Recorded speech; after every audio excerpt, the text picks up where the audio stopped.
Baik, kalau gitu saudara-saudara yang terkasih, mari kita sama-sama berdoa.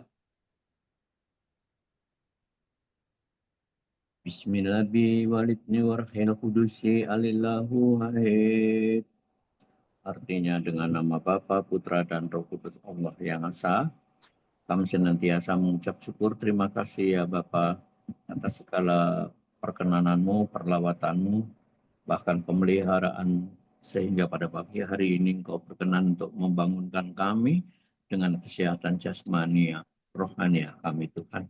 Ini karena kerelaan-Mu untuk memakai kami lebih lagi. Sebab itulah ya kan Tuhan, sekali lagi kami masing-masing yang hadir di ruangan Zoom ini Tuhan, yaitu Zoom daripada peribadahan Kingdom Family Indonesia. Pada saat ini juga kami mohon kiranya Engkau urapan-Mu Tuhan kepada aku secara khusus sebagai penata layan-Mu yang akan menyampaikan renungan firman-Mu. Isilah kiranya renungan ini benar-benar untuk keselarasan kehidupan iman percaya kami kepadamu, dan bila mana ada kuasa antikristus yang hendak mencuri daripada penyampaian firman ini, kami tolak dan kami ikat di dalam kuasa darahnya Yesus HaMasiah. Berfirmanlah ya Bapa, karena kami siap untuk mendengarkannya. Layakkan teman-teman kami yang saat ini menyiapkan diri atau belum bangun tidur, kiranya akan bisa mengambil bagian daripada peribadahan. Biarlah peribadahan ini menjadi dupa yang harum kepadamu, oleh karena kekaguman kami semata-mata kepadamu, karena Engkau adalah Allah yang hidup, Allah yang perkasa, supranatural, yang luar biasa. Terpujilah Engkau kekal selama-lamanya, di dalam nama Yesus HaMasiah. Kami telah mengucap syukur dan berdoa kepadamu. Haleluya. Amin. Terima kasih saudara-saudara yang terkasih. Kita akan merenungkan daripada firman Allah itu sendiri, yaitu dari kisah bangsa Israel. Bagaimana bangsa Israel di Mesir kuno itu, yaitu adalah raja-raja yang disebut Fir'aun, dan satu, kedua, ketiga, dan seterusnya. Beberapa Fir'aun itu selalu menindas karena mereka benar-benar diperbudak untuk menjadi kuli-kuli pembuat dari batu-batu bata. Ini yang menjadikan mereka benar-benar tertindas. Tetapi Allah benar-benar menginginkan bahwa apa yang diseru-serukan oleh bangsa Israel ketika itu benar-benar didengarkan oleh Allah. Bagaimana Ia menciptakan seorang bayi mungil, yang akhirnya bayi mungil itu dibuang ke perairan aliran sungai Nil, yang sungai terbesar di benua Afrika hingga saat ini.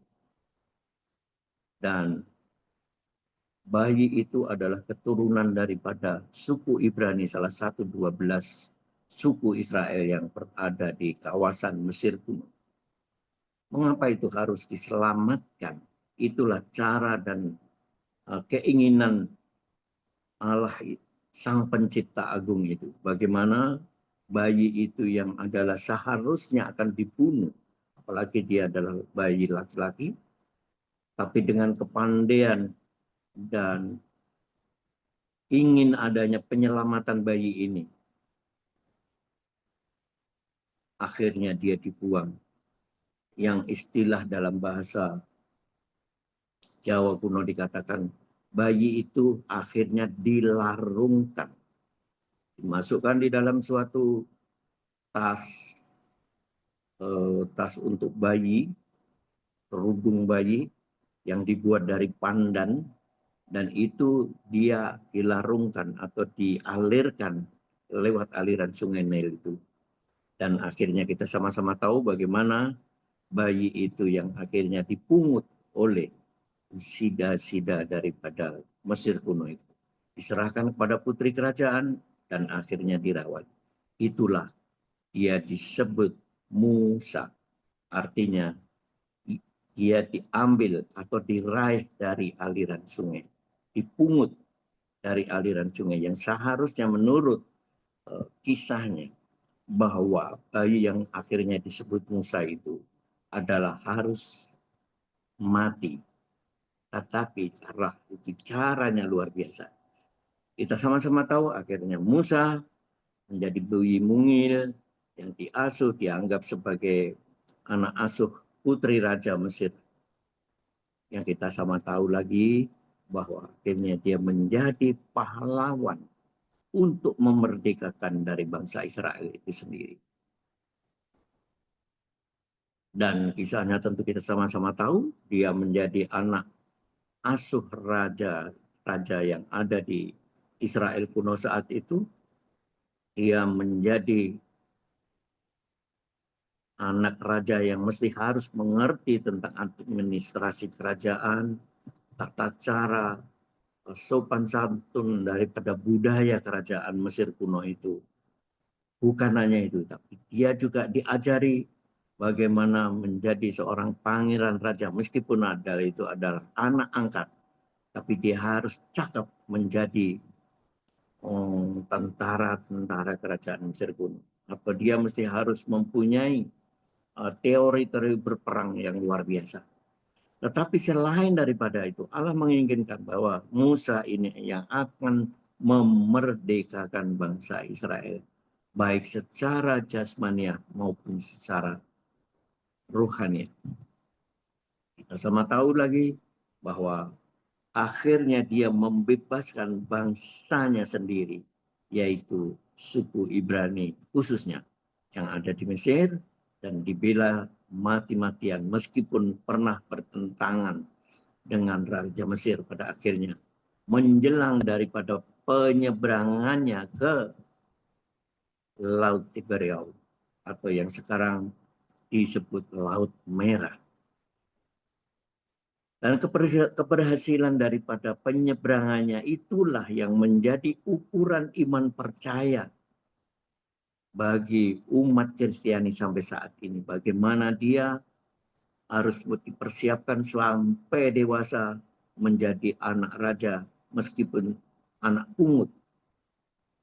Tapi dia memang luar biasa. Bukan hanya karena ketangkasannya di dalam ilmu peperangan dan tentang bagaimana menjadi seorang anak raja meskipun sebagai anak pungut, tetapi lebih dari itu bahwa dia juga cakap menjadi pilihan Allah, yaitu mempunyai suatu karunia-karunia misterius. Misteri ilahi itu ada di dalam tangan dan pikiran dia. Karena tongkat yang senanti dibawa itu bisa dipakai untuk berbuat apapun sesuai dengan keinginan Allah Tritunggal namun Esa itu.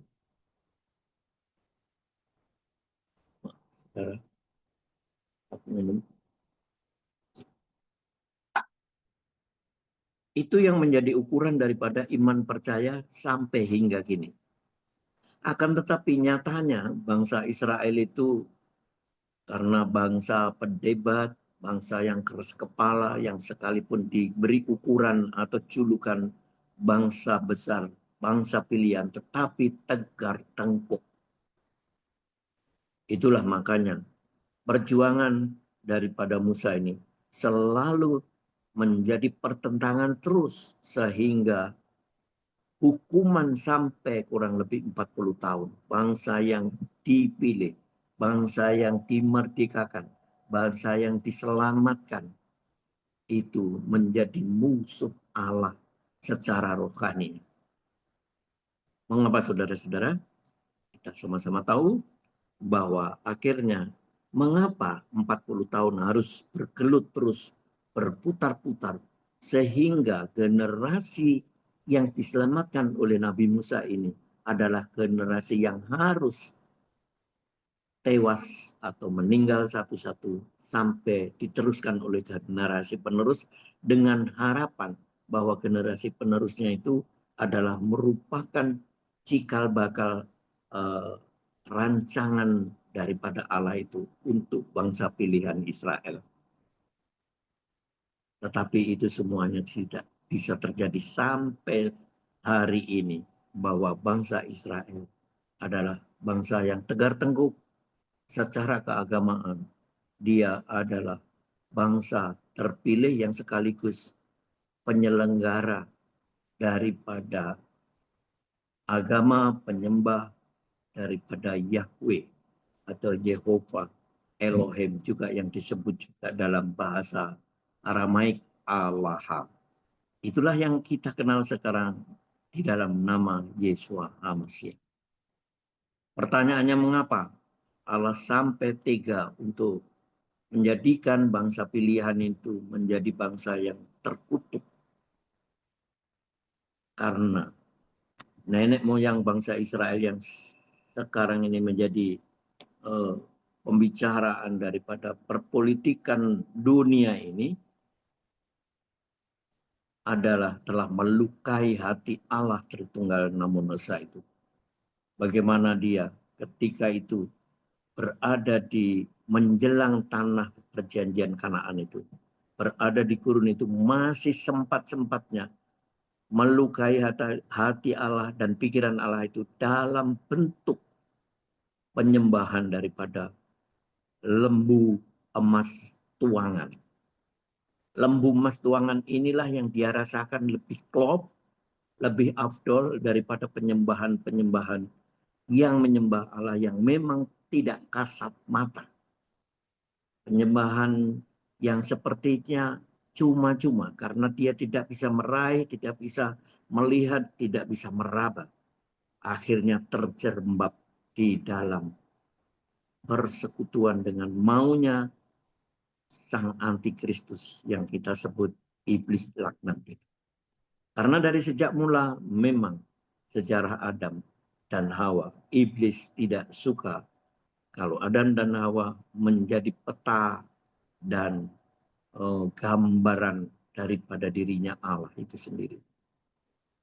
Oleh sebab itu, inilah yang menjadi acuan sampai hari ini mengapa bangsa Israel sangat anti dengan umat Kristiani. Meskipun sekarang ini Perdana Menteri Netanyahu mengatakan bahwa memang seyogyanya bangsa Israel harus bisa merangkul kepada umat Kristiani yang ada di seluruh dunia ini.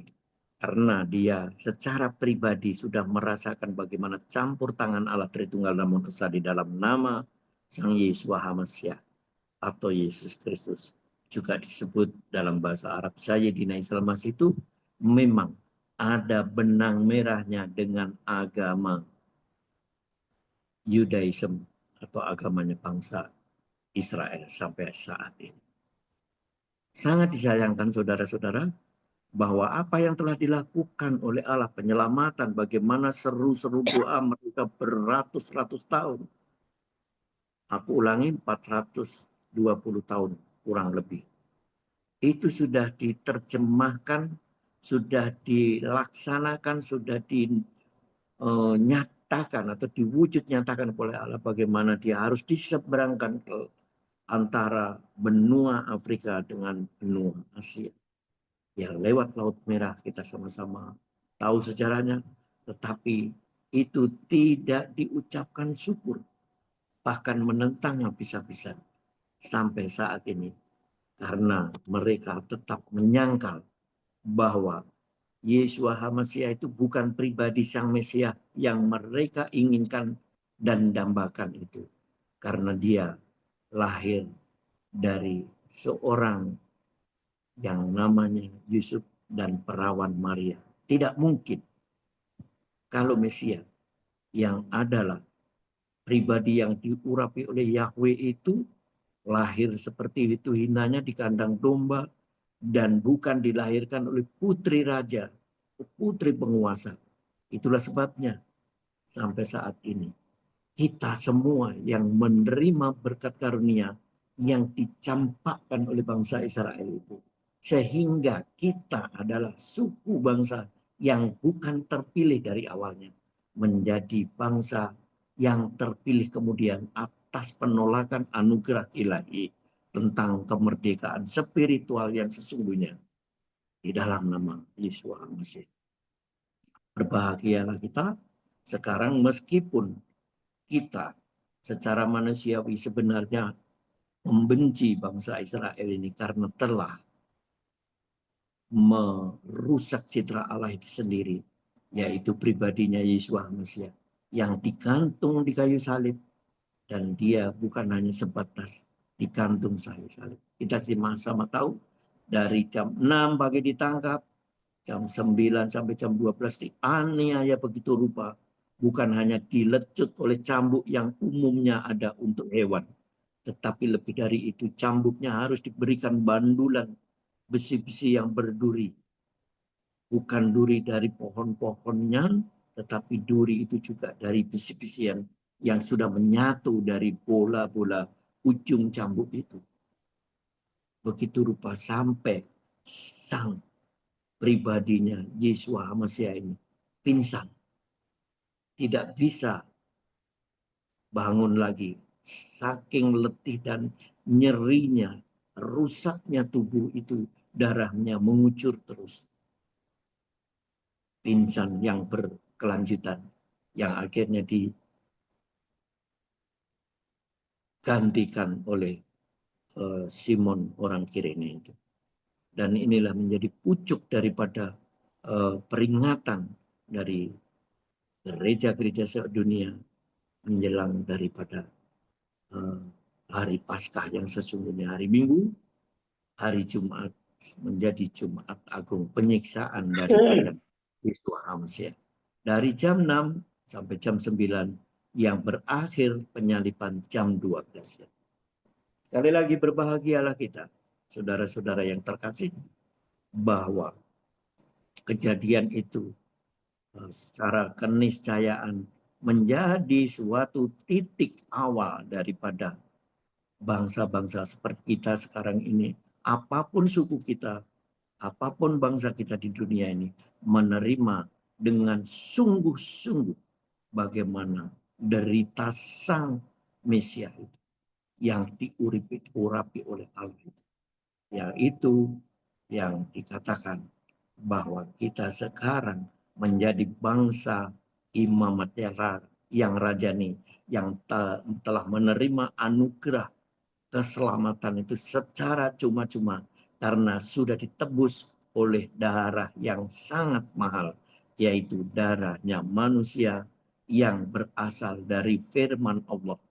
Oleh sebab itu di dalam bahasa Arab dia disebut kalimatullah.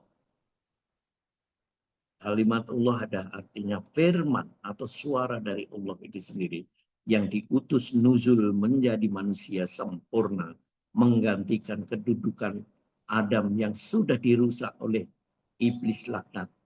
Dipengaruhinya istri daripada Adam itu Hawa yang memakan buah larangan. Dan itulah makanya sang juru selamat kita ini adalah merupakan juga sebagai Adam akhir. Alfa dan Omega judulnya daripada sebutannya selain Yesus Mesias. Makanya iman Kristen yang sesungguhnya adalah iman Kristen yang teguh terus-menerus menjadikan iman Kristen ini apapun kejadiannya di dunia ini teristimewa di negeri Nusantara yang kita cintai. Kita sama-sama tahu, melihat langsung video-video bagaimana penganiayaan demi penganiayaan, penindasan demi penindasan yang tidak pernah usai dari tahun ke tahun, dari semenjak pemerintahan Orde Baru. Karena setahu kami, yang kami ingat di dalam dokumen-dokumen yang ada di gereja kami di Padang Sumatera Barat, kami punya dokumen meskipun ditulis dengan tulisan tangan. Kami temukan bagaimana Bung Karno ketika masih jaya, umat Kristiani yang ada di Jakarta telah mewakili umat Kristen secara Nusantara diundang oleh Presiden Bung Karno untuk mengadakan Natal setiap tahunnya di istana. Dan ini bukan sekali dua kali. Hampir rata-rata 1 tahun kami lihat itu dokumen foto-fotonya ada.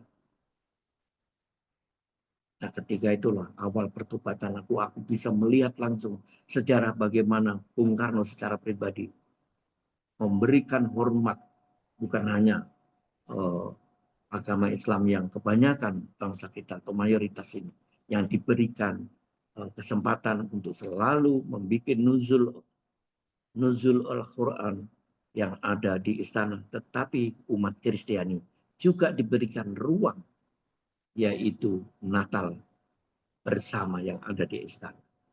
Yang di dalam zaman Orde Baru diadakan di luar istana, tetapi bisa saja di Gelora Bung Karno ataupun di tempat-tempat lain yang sudah ditentukan zaman pemerintahan Orde Baru.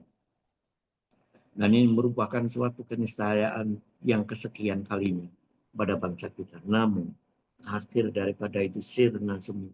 Sudah tidak ada lagi hanya keprihatinan. Yang kebanggaan kita ini selalu diusik terus oleh mereka. Orang-orang yang anti toleransi. Sekarang ini terjadi lagi pergeseran. Salah satu di desa yang ada di Jawa Tengah.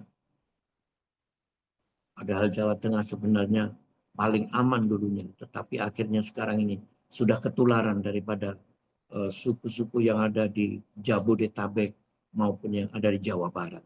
Dan kita sama-sama tahu Sukabumi, di Jakarta, di Depok, semuanya sudah bergeser, berubah semuanya.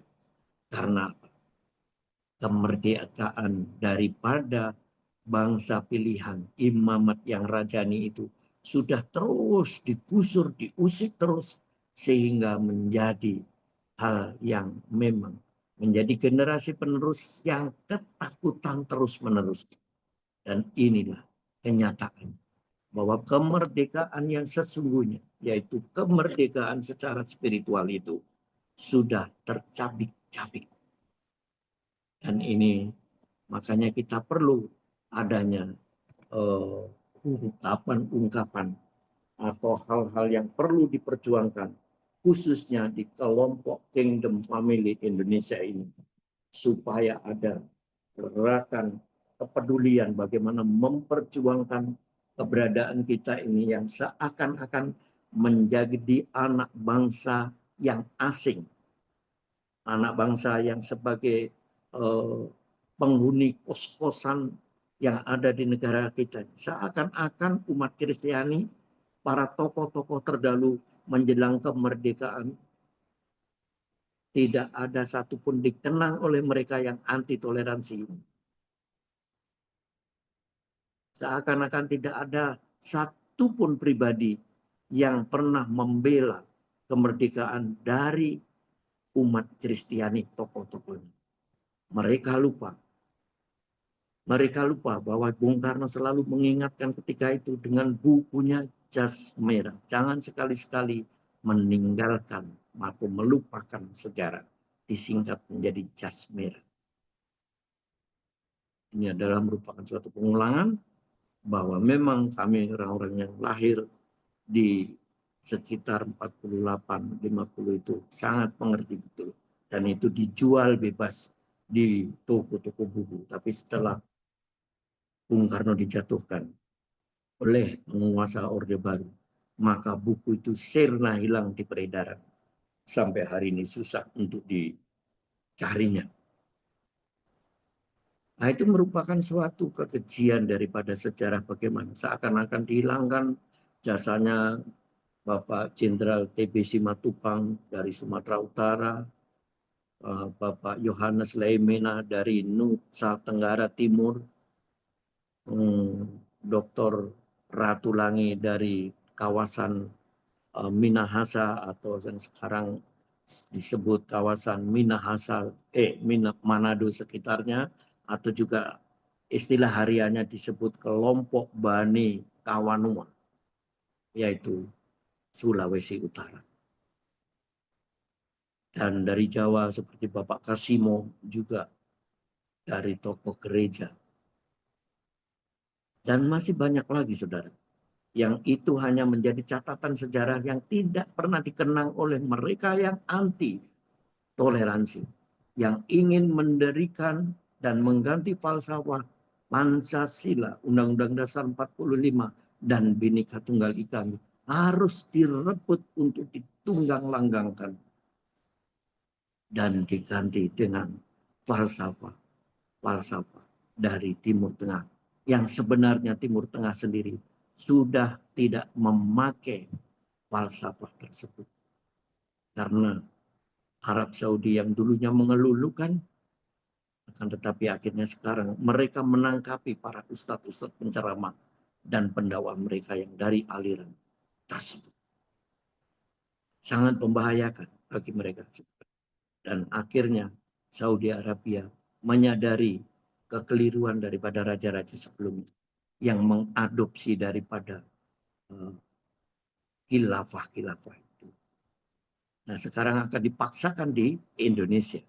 Sementara kita sendiri sebagai umat yang sudah dimerdekakan dengan nyaman dan amannya tidak pernah bersuara sama sekali. Dari sejak aku menjadi umat percaya kepada Kristus dari agama lain, dari Pondok Pengajian Jawa Timur, mulai tahun 1968 itu sudah diterapkan penjangkauan dalam diriku bahwa akhirnya tanggal 17 Oktober 1971 genaplah itu sejarah diriku dibaptis dan diteguhkan secara iman yang disebut Sidi Dewasa. Sekaligus hari itu juga di Padang Sumatera Barat lewat gereja Protestan Indonesia bagian Barat yang disingkat jadi GPIB Jemaah Efrata Padang, Jalan Bagindo Acistan, Kota Padang, Sumatera Barat. Dan itulah yang aku sampai saat ini berarti sudah 50 tahun lebih mengiringi daripada Sang Juru Selamat. Dan ini merupakan suatu kemenangan yang luar biasa. Yang seharusnya ini menjadi titik awal daripada orang-orang yang memang sekarang diberi kepercayaan pada gereja untuk memangku jabatan gerejawi untuk mewakili gereja-gereja yang ada di bumi Nusantara ini. Apapun alirannya, yang pasti aliran bukan yang tertolak. Aliran-aliran sesat yang disebut bid'ah gereja itu. Seharusnya mereka lebih lantang untuk menyuarakan dan membela daripada kemerdekaan yang sudah diberikan kepada umat Kristiani yang ada di bumi Nusantara Indonesia Raya ini yang sudah secara cuma-cuma. Tetapi nyatanya tidak. Sebab itu bangkitlah sekarang kita yang ada di KFI. Berapapun orang yang ada di sini, mari kita sama-sama berseru, berdoa, puasa kalau perlu, untuk meyakinkan kepada para pengurus inti daripada Kingdom Family Indonesia bahwa Kingdom Family Indonesia yang sudah diakui oleh negara sebagai organisasi massa Kristiani satu-satunya yang diakui oleh lembaran negara yang termaktub di dalam surat penetapan oleh Menkumham zamannya Bapak Mahfud MD menjabat di dalam pemerintahan Bapak Joko Widodo atau Bapak Jokowi. Nah, hal ini tentunya kita akan merujuk di dalam satu pembacaan Alkitab, yaitu dari Alkitab Perjanjian Baru, ya surat Paulus yang kedua kepada Timotius. Pada Timotius inilah akhirnya kami akan membacakan bagaimana kita sebagai umat Kristiani yang terwakili dalam KFI ini. Kemerdekaan itu harus kita pertahankan, kemerdekaan spiritual Kristiani yang bunyinya adalah sebagai berikut.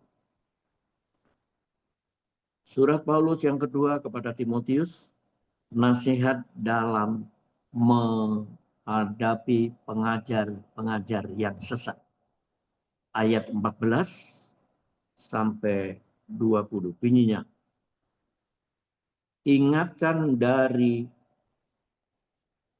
dan pesankanlah semua, maaf ini agak kabur, semuanya itu dengan sungguh-sungguh kepada mereka di hadapan Allah, agar jangan mereka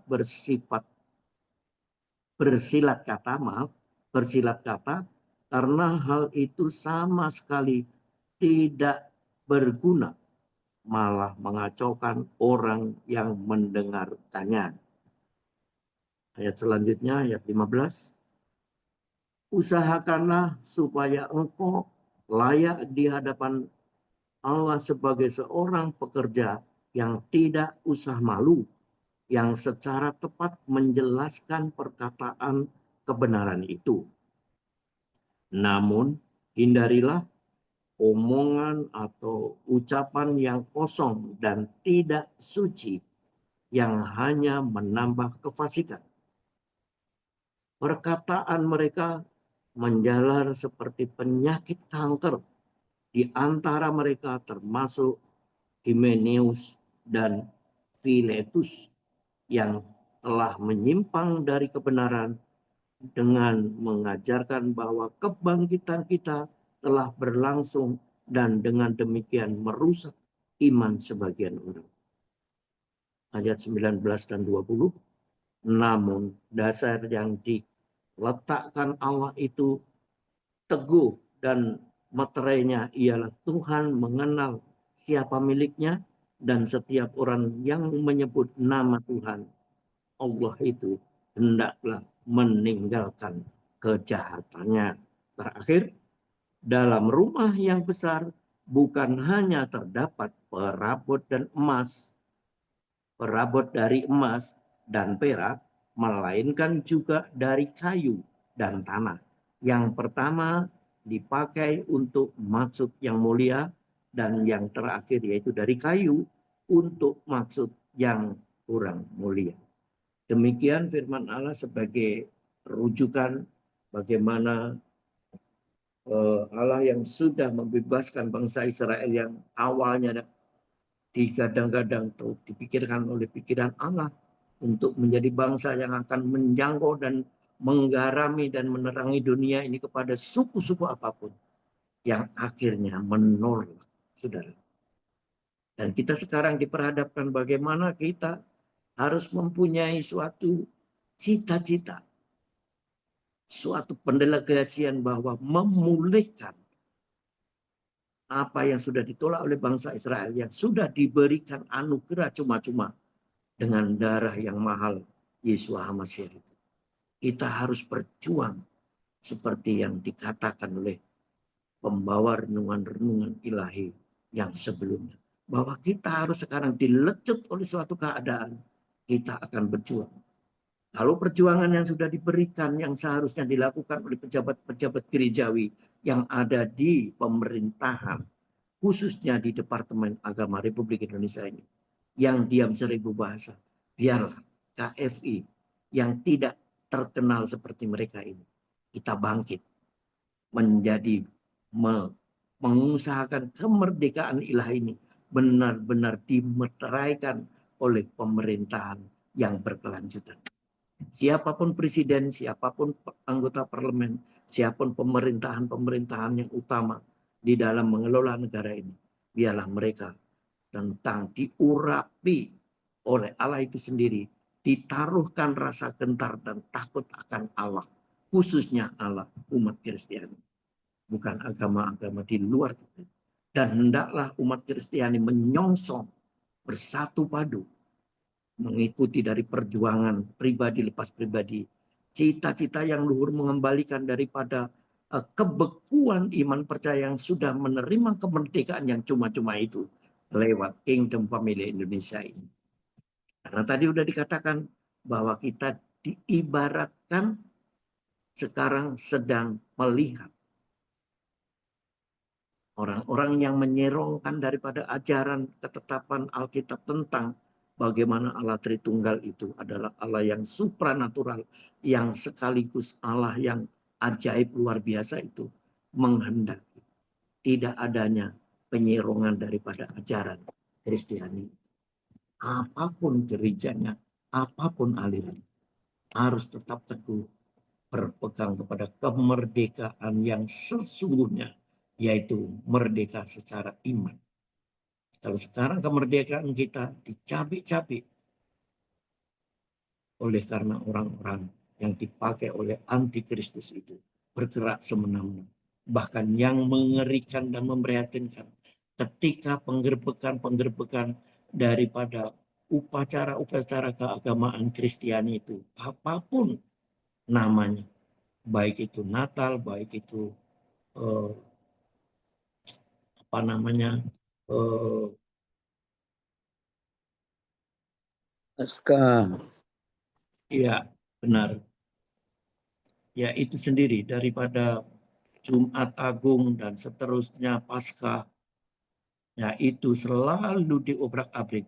Biarlah lewat Kingdom Family itu kita tumbuh kembangkan, kita pulihkan bahwa ibarat kata batu tidak menjadi batu sandungan, tapi batu yaitu batu penjuru, yaitu dirinya Sang Yesus Mesih harus dipulihkan oleh kita semua yang ada di naungan Kingdom Family Indonesia ini. Biarpun Kingdom Family Indonesia ini merupakan ministry, tapi di luar keministriannya itu ada gerakan roh yang luar biasa. Kami percaya yang ada sekarang ini adalah orang-orang yang sedang dipersiapkan, pribadi-pribadi yang diunggulkan, yang sedang diproses oleh Allah kita Tritunggal Namun Esa itu, supaya kita menjadi orang-orang yang akan memperjuangkan, memulihkan bahwa Kristen yang dikatakan kafir dari segala orang kafir, mereka lupa bahwa ada ayat 1 daripada kelompok mereka yang anti kita itu adalah bahwa sesungguhnya umat Kristiani atau umat yang penyembah daripada Mesias atau Mesias itu adalah di atas umat kafir, itu ada tertulis. Tapi mereka tidak pernah mengulangi, mereka tidak pernah membuka ulang daripada firman itu. Dan itulah yang sesungguhnya harus kita pakai sebagai bendera utama untuk menyatakan kami bukan umat kafir, tetapi kami umat pilihan, karena ada tertulis di kitab kalian bahwa kami pengikut Sayyidina Isa Al-Masih ditetapkan oleh kitab kalian sebagai umat di atas rata-rata umat kafir. Baik, jadi kita tidak boleh menjadi bagian daripada yang dikatakan di dalam Timotius 2 ayat 14 hingga 20 tadi, kita jangan seperti kanker yang merayap merajalela terus-menerus. Karena ajaran mereka seperti mirip dengan ajaran Mangapin Shibuya tahun 1999 tanggal 10 November yang terjadi heboh di Indonesia. Karena dia seorang percaya, ngakunya, tetapi dia sudah mengingkari. Dan baru-baru ini ada berita yang serupa tapi tidak sama, tapi beda-beda tipis. Diperkirakan tanggal 21 sampai tanggal 23 September yang lalu itu, kurang lebih sepekan yang lalu, bahwa Kristus akan hadir kali kedua. Tapi ternyata juga tidak. Dan ini salah satu contoh bahwa itu adalah merupakan ajaran-ajaran bagaikan kanker yang merayap terus-menerus. Dan kita diumpamakan sebagai kayu perabot rumah tangga. Meskipun bukan emas, bukan yang utama. Biarlah kita tidak utama di dalam kehidupan kita. Tidak dianggap penting, tetapi kita telah untuk menggenapi nubuatan, yaitu tidak utama, tapi dipentingkan oleh rumah tangga. Siapakah rumah tangga itu? yaitu rumah tangga yang disebut gereja.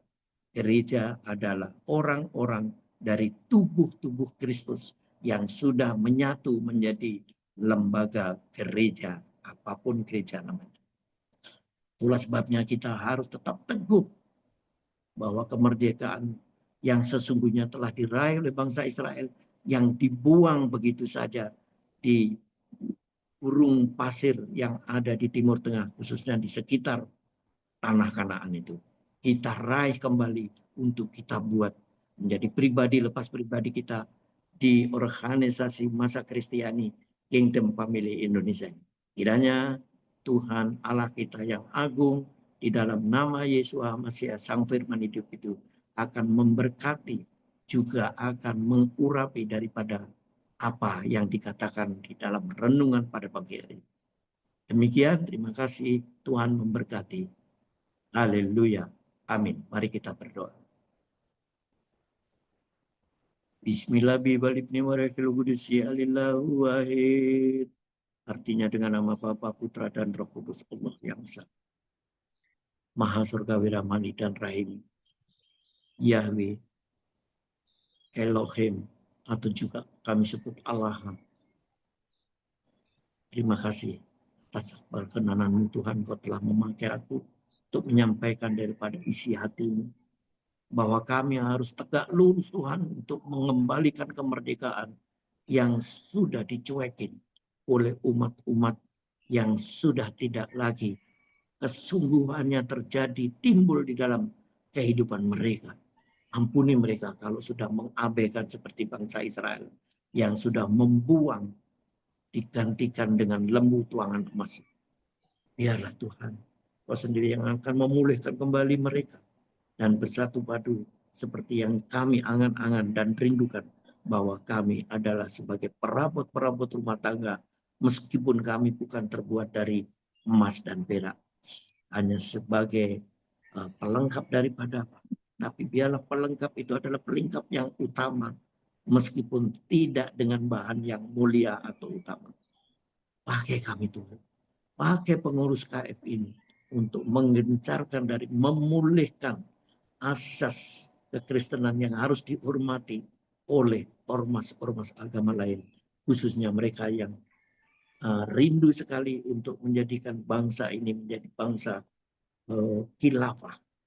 Hentikan itu ya Bang. Engkau yang tahu persis. Bukan kami alergi secara rohani, tetapi kami menginginkan bahwa apa yang telah Kau berikan dengan cuma-cuma kepada kami bisa hidup, bisa menjadi batu penjuru bagi bangsa dan negara kami ini. Terpujilah Engkau kekal sampai selama-lamanya. Di dalam nama Bapa, Putra, dan Roh Kudus Allah yang esa. Kami telah mengucap syukur dan berdoa kepadamu. Haleluya. Amin. Terima kasih Pak Samertup. Bapak Ibu, ada ralat sedikit. Bapak Dr. Johannes Lemena adalah berasal dari Ambon. Beliau salah satu anggota Yong Ambon juga. Terima kasih. Oh iya, mohon maaf.